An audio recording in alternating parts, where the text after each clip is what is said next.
పశ్చిమాసియా ఉద్రిక్తతల నేపథ్యంలో ఇరాన్ ప్రయాణాన్ని వాయిదా వేసుకోవాలని భారత్ అడ్వైజరీ జారీ చేసింది.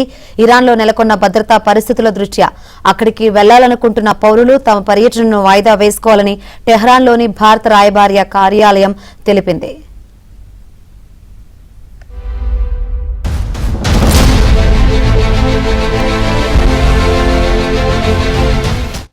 అటు ఇప్పటికే ఇరాన్లో ఉన్న భారతీయులు తాత్కాలికంగా దేశం విడిచి వెళ్లాలని, భద్రతా వాతావరణం మెరుగుపడే వరకు ప్రయాణాలను వాయిదా వేసుకోవాలని వెల్లడించింది. ఇరాన్లోనే ఉండాలని నిర్ణయించుకున్న భారత పౌరులు అత్యంత జాగ్రత్త వహించాలని రాయబార కార్యాలయం హెచ్చరించింది.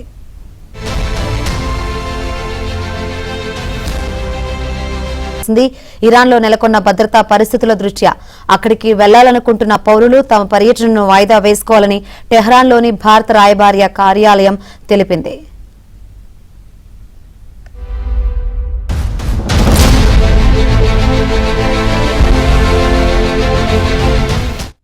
అటు ఇప్పటికే ఇరాన్లో ఉన్న భారతీయులు తాత్కాలికంగా దేశం విడిచి వెళ్లాలని, భద్రతా వాతావరణం మెరుగుపడే వరకు ప్రయాణాలను వాయిదా వేసుకోవాలని వెల్లడించింది. ఇరాన్లోనే ఉండాలని నిర్ణయించుకున్న భారత పౌరులు అత్యంత జాగ్రత్త వహించాలని రాయబార కార్యాలయం హెచ్చరించింది.